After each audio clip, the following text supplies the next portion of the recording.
गौतम बुद्ध के जीवन की एक घटना है। उन्होंने नियम बना रखा था कि वे अपने संघ में स्त्रियों को स्थान नहीं देंगे।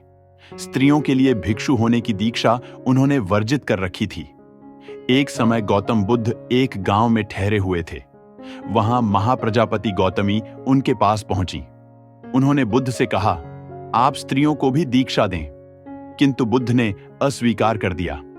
अनेक स्त्रियां इकट्ठी हुईं और उन्होंने विचार किया कि कैसे गौतम बुद्ध से स्वीकृति प्राप्त की जाए। स्त्रियों ने निर्णय लिया कि स्वयं सेविकाएं बनकर गौतम बुद्ध के समक्ष पहुंचा जाए।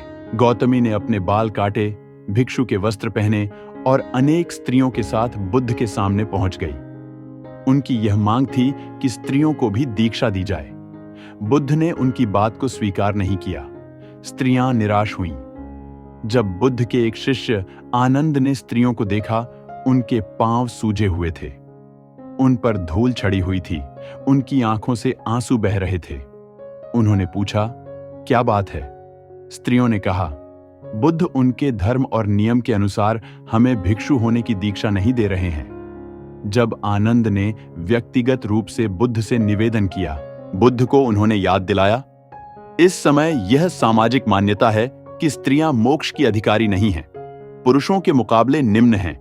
तो क्या आप भी यह मानते हैं और इसलिए उन्हें दीक्षित नहीं कर रहे हैं?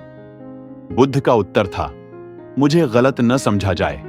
मेरी मान्यता है कि पुरुष की तरह ही स्त्री भी निर्वाण प्राप्त कर सकती है, लेकिन मैं कुछ व्यावहारिक कारणों से स्त्रियों को संघ में शामिल करने और दीक्षा देने की स्वीकृति प्रदान नहीं कर रहा हूं।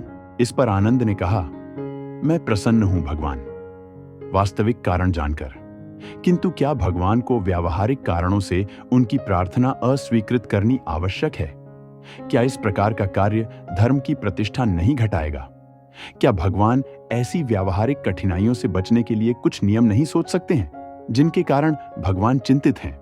आनंद को उत्तर देते हुए बुद्ध ने कहा, ठीक है आनंद, मैं अनुमति देता हूं। यदि महाप्रजापति आग्रह करती हैं कि स्त्रियों को मेरे द्वारा उद्घोषित धर्म और विनय के अधीन प्रव्रज्ञा लेने की अनुमति अवश्य दी जाए, किंतु यह 8 शर्तों पर आधारित होनी चाहिए। महाप्रजापति गौतमी स्वयं पर 8 प्रमुख नियम को लागू करने का दायित्व लें। यही उनकी दीक्षा होगी। जब स्थविर आनंद ने तथागत से ये 8 नियम सीख लिए, तब महाप्रजापति गौतमी के पास गया और उन्हें वह सब बताया जो तथागत ने कहा था।